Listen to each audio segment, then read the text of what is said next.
வள்ளியுடன் மணக்கோலம் கொண்டு திருப்பரம் குன்றம் வாழ்கின்றவன்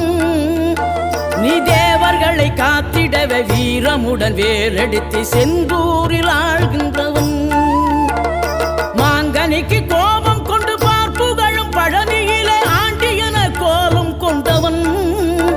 நீ தத்துவத்தின் சாரெடுத்து சுவாமி மலை எல்லையிலே தகப்பனுக்கு பாடம் சொன்னவன்